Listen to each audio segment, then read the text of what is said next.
시간에는 돌보시는 하나님이라는 제목으로 하나님 말씀을 대언하겠습니다. 오늘 본문에 보니까 한 여인에 관한 이야기들을 이제 기록하고 있습니다. 바로 이 여인이 바로 이제 수넴 지역에 살았다 해서 수넴 여인의 이야기입니다.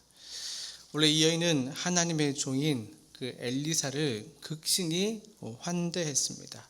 그 일로 하나님의 축복을 받아서 또 더 나아가 또 하나님의 살아계신 하나님의 은혜를 풍성하게 경험하는 이야기를 오늘 본문에서 기록하고 있습니다. 이 이야기를 통해서 우리 가운데도 또 하나님 주신 은혜, 돌보시는 하나님의 은혜가 우리 가운데 있기를 축복합니다. 먼저 오늘 본문은 8장의 이야기지만 먼저 4장에서의 그 이야기를 좀 더 살펴봐야 합니다. 그 4장에서 이 수넴 여인의 이야기가 이제 기록이 되어 있습니다. 당시 북이스라엘에 여호람이라고 하는 왕이 다스리고 있었습니다. 여호람은 우리가 북이스라엘의 가장 악한 왕 중에 하나인 그 아합 왕의 아들입니다. 아합 왕의 아들이기 때문에 그 역시도 하나님 보시기에는 선한 왕은 아니었죠. 그렇지만 아버지보다는 그 악함이 좀 덜한 그 여호람 시대의 이야기입니다.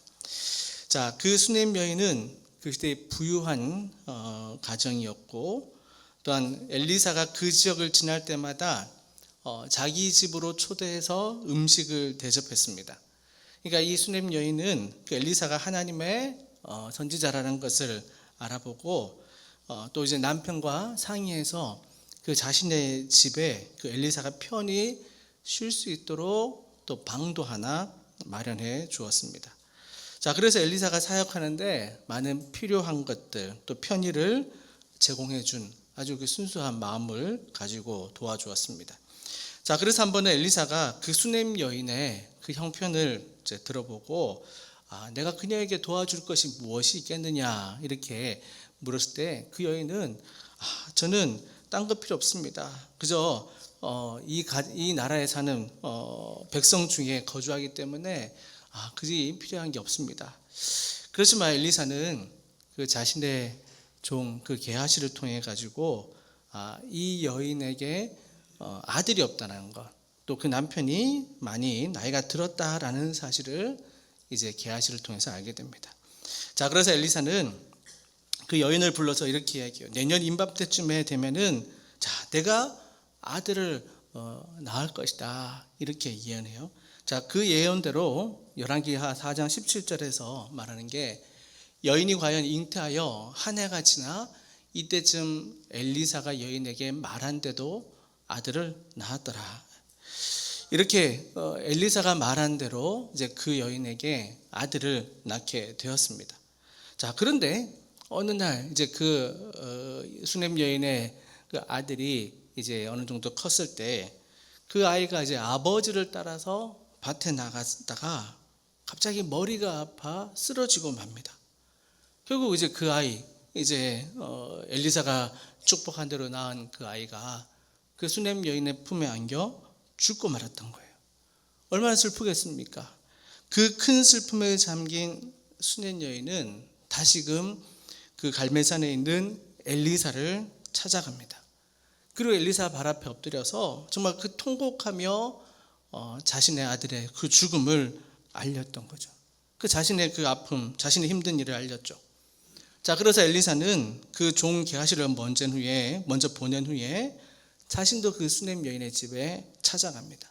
그리고 엘리사는 그 아이 방에 들어가, 그 죽은 아이 방에 들어가 문을 닫고 기도하였고, 기도하니 아이의 몸이 다시금 따뜻해지고 그 아이가 재채기를 하고 이제 살아났다라는 이야기. 이제 그 이야기가 이제 열왕기하 4장에 나오는 이야기예요. 이렇게 수넴 여인에 관한 이야기를 앞서 이야기하고, 자, 오늘 또 본문 8장에서 또한 다시 이제 그 엘리사의 은혜를 입는 그 여인의 모습, 수넴 여인의 모습을 자, 오늘 본문에서 이야기하고 있어요. 자, 다시 엘리사는 그 수넴 여인으로 찾아갑니다. 그리고 그에게 앞으로 7년간의 기근이 있을 테니까 가족들을 데리고 다른 곳으로 이주하라라고 권하였습니다. 자, 그러자 수넴 여인은 그 엘리사의 말을 따라 가족과 함께 블레셋 지역에 가서 7년 동안 기근을 피하며 거하였습니다. 자, 그리고 이제 7년이 지났습니다. 지난 후에 다시금 이 수넴 여인의 식구들이 다시금 이스라엘 땅에 돌아와 보니까 문제가 뭐냐면은 자기가 살던 땅, 자기가 살던 그 땅에 다른 사람들이 그 여인의 땅을 차지하고 있었던 거예요. 그러니까 집과 땅의 문제, 어찌 보면 그 수넴 여인 그 가족에 있어 그 생존에 달려 있는 문제이지 않습니까? 자, 이 집 자신의 원래 살던 집과 땅이 없으면은 앞으로 그 가족이 살아가는데 참 어려운 그 일을 겪게 되는 거죠.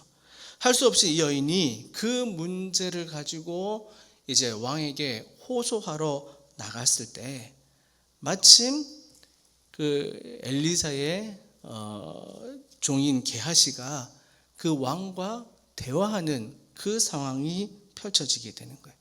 그 왕은 엘리사가 사람을 살렸다는데, 죽은 사람을 살렸다는데 그 이야기가 어떤 이야기냐. 그러니까 그 게하시를 불러고 이야기를 들을 때 게하시는 이제 엘리사가 죽은 아이를 살린 이야기를 이런 상황입니다 라고 말을 할 때 마침 그 수넴 여인이 자신의 집과 그 땅에 대한 문제를 가지고 왕 앞에 나아갔을 때 게하시가 바로 이 여인이 바로 그 엘리사가 죽은 아이를 살린 어머니이고 이 아이가 그 아이입니다 라는 이야기를 오늘 본문에서 이야기하고 있는 거예요. 자, 그래서 왕은 어떻게 합니까? 이 수넴 여인에게 또 자신의 원래 가졌던 그 집과 땅을 다시금 원래로 돌려주게 되고, 또한 그동안 비웠을 동안 그 7년의 기간 동안 비웠을 때 그 마트에 있는 모든 소출까지 이제 되돌려 주라라는 이제 명령을 하게 되는 거죠. 바로 이 모습이 오늘 이제 그 4장과 8장에 나오는 이야기예요. 그럼 여러분, 오늘 이 사건을 통해서 하나님께서 우리에게 들려주는 메시지는 뭘까요? 하나님께서 우리 가운데 들려주는 의미는 뭡니까? 하나님은 언제나 우리를 돌보시는 하나님인 줄 믿습니다. 먼저로는 하나님은 하나님의 택한 자를 돌보신다라는 거예요. 지키시고 보호하시는 거예요. 이런 이야기가 있어요. 어느 교도소장이 이제 새로 이제 그 교도소에 부임을 하게 되었어요. 자, 새로 이제 교도소장이 부임을 했는데 이제 그 수감자들을 하나씩 살펴보는 거죠. 어떤 사람이 있는가. 그런데 가만히 보니까 아주 이제 교도소에 덩치가 큰 사람들, 또 힘이 센 사람들이 이제 많이 모여 있는데, 저 중에 아주 덩치가 왜소하지만 그 가운데도 정말 기죽지 않고 이제 그 많이 큰 덩치가 큰 사람들 사이에 같이 이제 활동하는 한 사람을 젊은 사람을 보게 된 거예요. 그래서 이제 교도관을 불러가지고, 아니 저 사람은 누군데 어떻게 저 많은 이제 덩치가 큰 사람들 사이에 저렇게 당당하게 같이 생활할 수 있냐 이렇게 물었더니 이제 교도관이 설명을 하는 거예요. 원래 저 사람도 죄를 지었는데 저 사람 아버지가 동네에 아주 큰 힘을 쓰는 사람이고, 또 저 사람 아버지가 아주 덩치가 큰 사람인데 아들이 이제 교도소에 들어오니까 아버지가 이제 죄를 지어가지고 그 아들을 지키려고 같이 그 교도소에 들어왔다라는 거예요. 그리고 이제 아버지는 이제 죄가 가벼워서 일찍 출소를 하고, 이제 출소를 하면서 그 다른 이제 수감자들에게 이렇게 경고를 한 거죠. 내 아들을 건들면 가만두지 않겠다. 이런 이야기를 하고 이제 출소를 하게 됐다는 거예요. 그러니 그 옛날 수감자들이 그 이야기를 듣고 그 아버지가 무서우니까, 그 아버지가 보복이 두려우니까 이제 그 덩치가 작은 그 아들에게 아무런 해를 가하지 않았다라는 거예요. 여러분, 어떻게 보면은 참 우리 가운데 하시는 말씀이에요.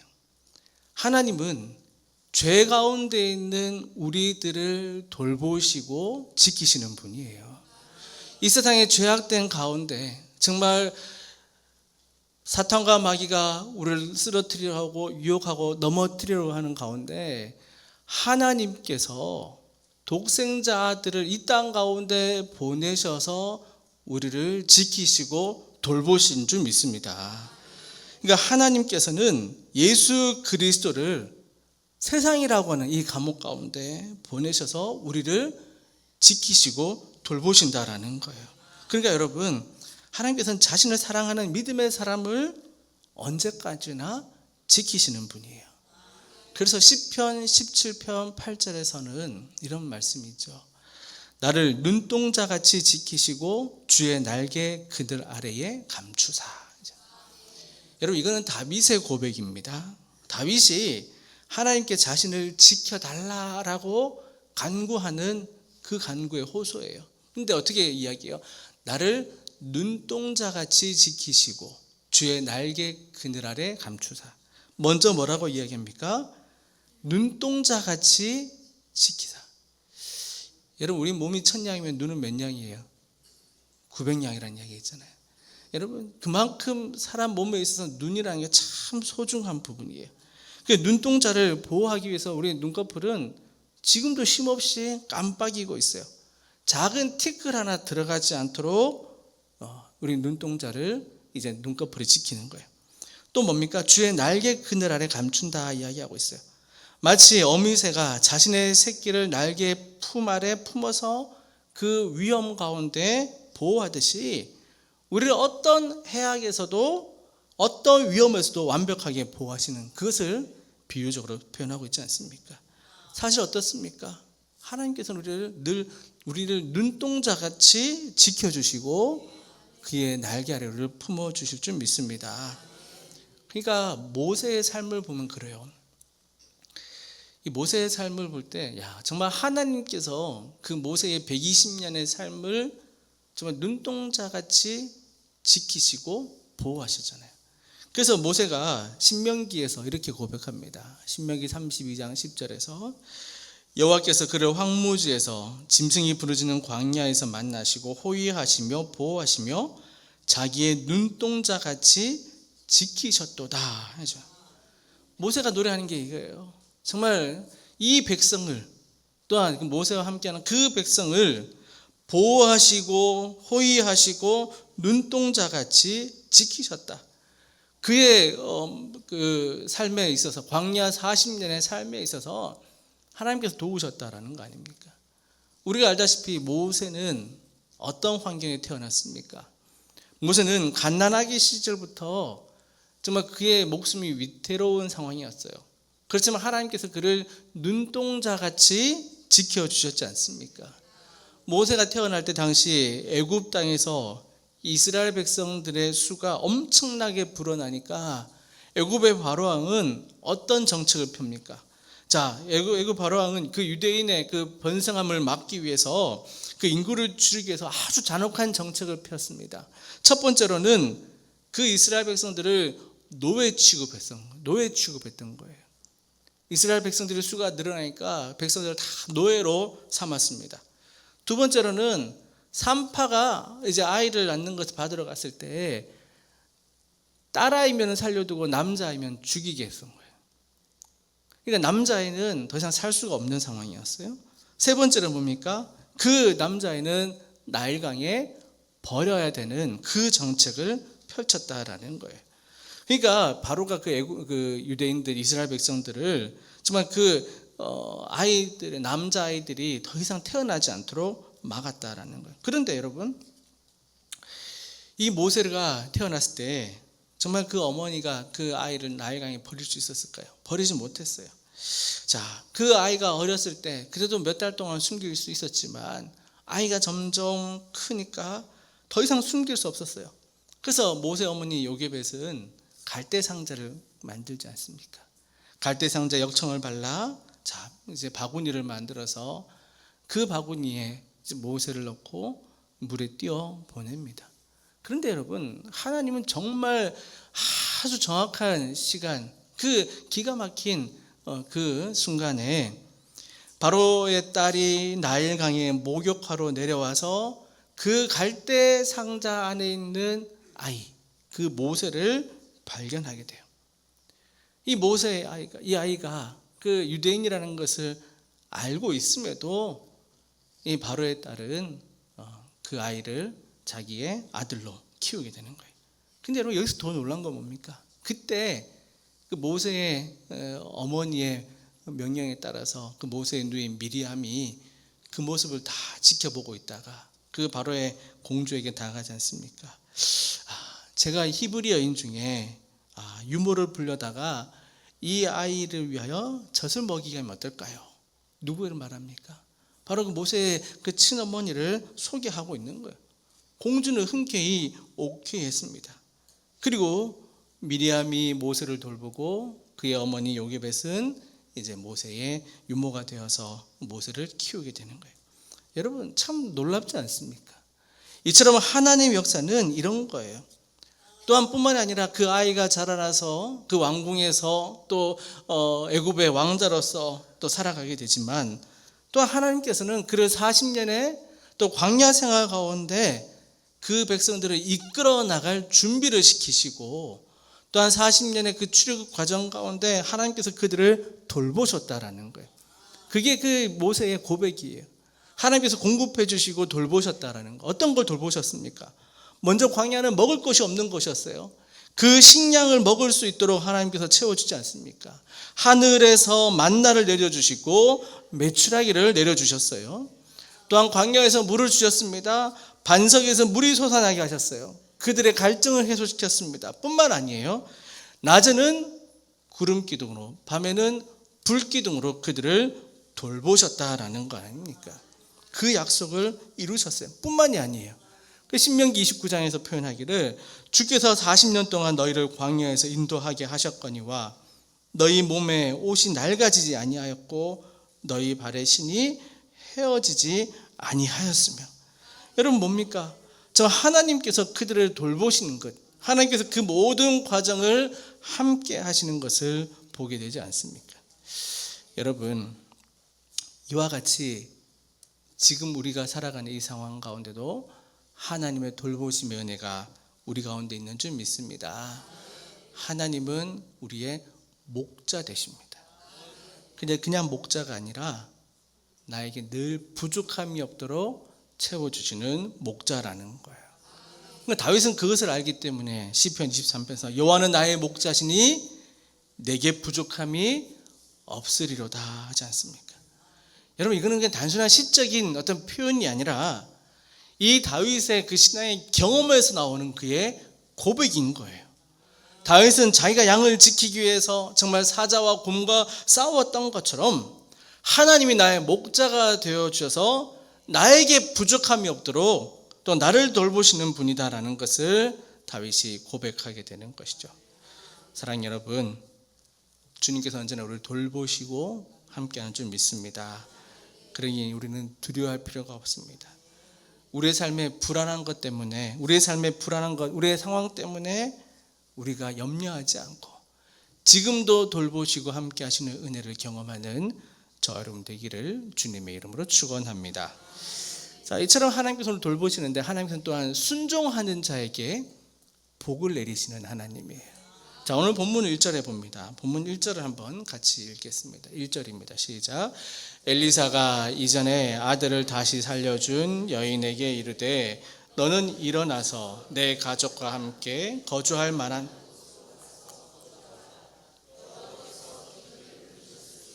그대로 이 땅에 7년 동안 임하니라 하니. 아멘. 자, 엘리사가 수넴 여인 가족에게 거처를 옮기라라고 이야기합니다. 왜입니까? 앞으로 7년 동안 기근이 있을 거다라고 이야기하고 있어요. 아직 기근이 생긴 건 아닙니다. 자, 그런데 이 여인은 그 엘리사의 말을 듣고 2절에서 보면은 하나님의 사람의 말대로 그 수넴 여인은 순종했다라는 거예요. 아직 닥치지 않은 기근입니다. 그렇지만 그 이야기를 듣고 그 수넴 여인 가족은 엘리사의 말을 따라 그 자기의 거처를 이종했다라는 거예요. 여러분 여기서 중요한 게 뭡니까? 순종은 뭐예요? 순종은 하나님의 흐름에 자신을 맡겨드리는 거예요. 하나님의 방법에, 하나님의 뜻에 내 뜻을 맡겨드리는 거예요. 여러분 래프팅 해보셨습니까? 저는 한 오래전에 그 강원도 그 영월에 가면은 이제 그 영원 가운데 흐르는 그 동강이라는 게 있어요. 그 동강에서 래프팅을 한번 해본 적이 있어요. 그 래프팅을 할 때 이제 이제 업체에서 이제 제공하는 이제 버스를 타고 한참을 그 강 상류로 올라갑니다. 꼬불꼬불한 그 길을 따라서 한참을 그 이제 상류에 올라가서 이제 거기서부터 이제 보트를 타고 출발을 해요. 제 기억으로 이제 그 보트에 좌측에 4명, 이제 우측에 4명, 이렇게 8명이 타고 그 뒤에는 이제 그 보트의 그 키라고 하죠. 이제 방향을 잡는 그 전문가가 그 뒤에 같이 타게 됩니다. 이게 이제 래프팅을 이제 위에서부터 쭉 내려다 보면은 그 동강이 참 아름답습니다. 아름답고 이제 물론 이제 좁은 곳도 있는데 조금씩 내려오다 보면은 가끔씩 수심이 깊은 곳이 있어요. 여러분도 아시다시피 이제 수심이 깊으면 물이 잔잔히 흘러요. 수심이 깊어서 이제 물이 잔잔히 흐를 때는 같이 처음 타는 사람들끼리 이제 그 마음대로 방향을 바꿔가기도 하고 이제 거기서 이제 유유히 시간을 보내요. 자, 근데 다시 내려오다 보면은 이제 바위가 많은 곳이 있어요. 그럼 이제 경사가 급하게 됩니다. 그럼 급류가 흐르게 됩니다. 자, 그때를 잘해야 돼요. 그때 내 힘으로 이제 보트를 어떻게 방향을 바꾸려 한다 보면은 힘으로 도저히 할 수가 없어요. 그때는 어떻게 합니까? 그냥 내가 가지고 있는 노를 그냥 들고 있고, 그럼 이제 그 뒤에 방향을 잡아주는 키를 잡아주는 그 전문가가 그 보트를 잘 이끌어가는 거예요.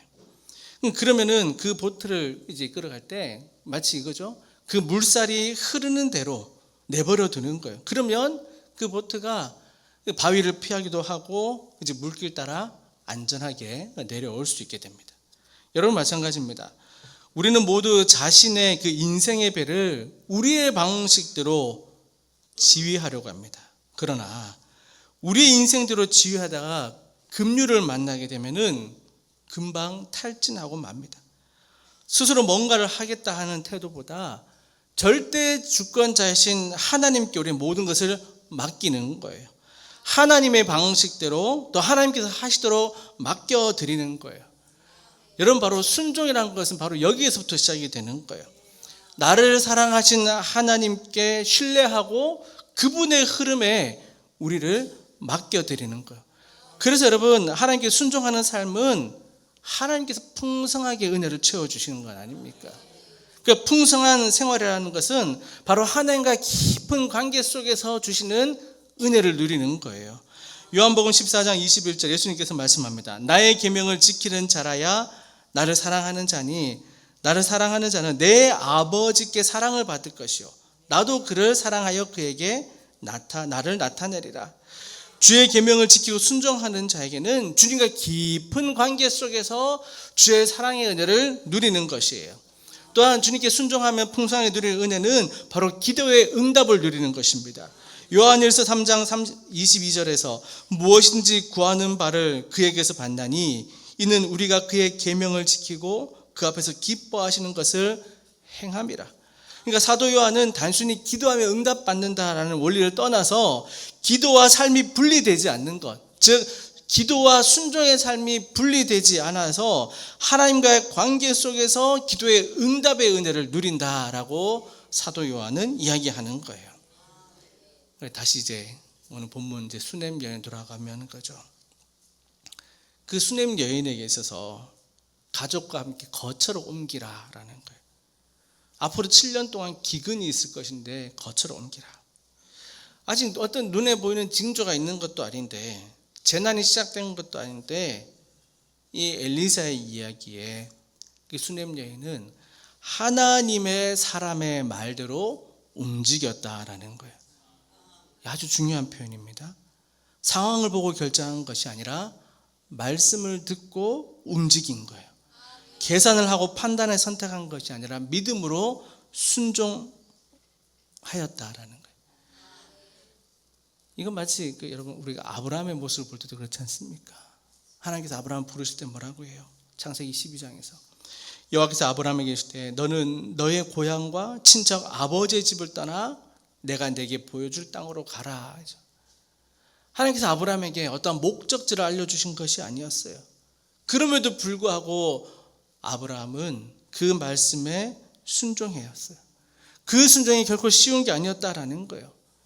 익숙하게 지내온 자기의 삶의 터전, 또 자기가 살아왔던 그곳, 또 가족과 친척들을 내려놓아야 되는 것, 모든 것을 내려놓고 떠나는 것은 결코 쉬운 것이 아니었대요. 기근이 올 것이다 라는 그 말씀 하나만 붙들고 가기에는 이 수넴 여인도 그것을 결정하기에 너무나 어려웠다라는 거예요. 그러나 수넴 여인은 머뭇하지 않았습니다. 조건을 붙이지 않았습니다. 말씀 앞에 순종하였어요. 그 결과가 뭐였습니까? 그 7년의 기간 동안 하나님께서 지키시고 다시금 그 땅으로 돌아오게 하셨다라는 거예요. 여러분, 오늘 우리가 살아갈 때도 마찬가지예요. 우리 필요한 것은 우리가 더 많은 것을 계산해서 우리가 더 많은 것을 누리는 게 아니라 말씀 앞에 즉시 순종함으로써 하나님 주시는 은혜와 복을 누리는 저 여러분 되기를 축복합니다. 그럴 때 하나님께서는 어떻게 하십니까? 그에게 주시는 은혜를 베풀어 주잖아요. 여러분, 수넴 여인에게 베풀어 주신 하나님의 은혜는 참 여러 가지가 많이 있어요. 우리가 앞서 본 것처럼 자신의 남편이 나이가 들었음에도 불구하고 이제 아들을 얻었었죠. 두 번째는 뭐가 있었습니까? 그 아들이 죽었음에도 불구하고 엘리사를 통해서 하나님께서 그를 살려주셨죠. 그리고 이제 또 7년의 기근 동안 7년의 기근이 있을 동안 엘리사를 통해서 피할 길을 열어주셨어요. 자, 그런데 마지막으로 하나님께 돌보시는 건 뭡니까? 그 뒤에도 도와주시는 거예요. 7년 만에 돌아왔습니다. 근데 자신의 땅과 자신의 집이 어떻게 됐어요? 다른 사람 손에 있더라라는 거예요. 근데 하나님께서 아주 기가 막힌 타이밍을 통해서 왕 앞에서 자신의 이야기를 또 게하시를 통해서 들려주게 되고, 또 왕이 법을 내려서 땅도 되찾고 그동안의 소출도 되찾게 되었습니다. 이 수넴 여인의 특별한 헌신이 바로 하나님께서 그에게 많은 복을 내리시는 것을 보게 되죠. 여러분, 시편 126편에서 이렇게 이야기해요. 눈물을 흘리며 씨를 뿌리는 자는 기쁨으로 거두리로다. 울며 씨를 뿌리러 나가는 자는 반드시 기쁨으로 그 곡식단을 가지고 돌아오리로다. 여러분, 단순히 이거는 농업적인 행위만을 이야기하는 것이 아니라 자신의 복된 삶을 위하여 씨를 뿌리듯이 인내하고 노력하며 사랑하고 기도하는 삶 가운데 하나님께서 이러한 복을 내리실 줄 믿습니다. 하나님이 만드신 법 중에 하나가 바로 이거예요. 심고 거두는 법칙이에요. 심은 자에게 그 거두는 축복을 주시는 거예요. 갈라디아서 6장 7절이에요. 스스로 속이지 말라. 하나님은 업신여김을 받지 아니하시나니 사람이 무엇으로 심든지 그대로 거두리로다. 사랑하는 여러분, 하나님께서는 그의 수고와 노력과 섬김과 또 순종을 기억하시고 그 수고 가운데 은혜를 채워주실 줄 믿습니다. 여러분, 정말 우리 눈에는 보이지 않는 자리에서 드리는 이 기도, 정말 때로는 아무도 알아주지 않는 그 섬김, 어떻게 보면 내가 손해보는 것처럼 보이는 선택을 우리가 할 때가 있어요.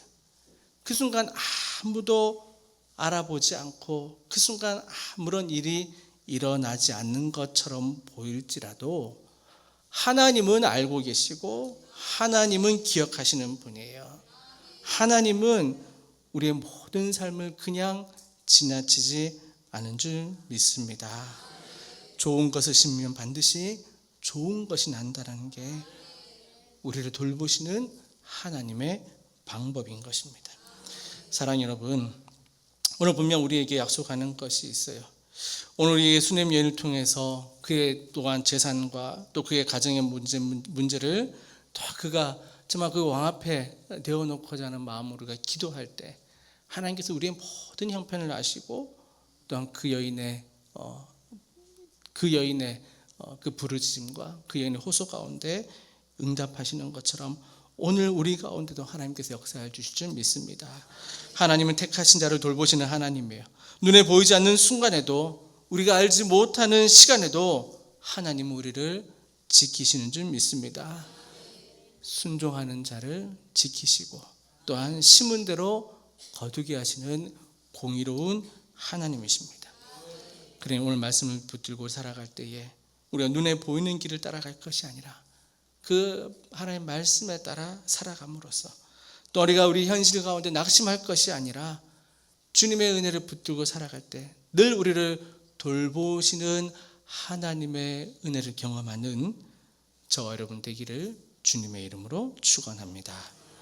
기도하겠습니다.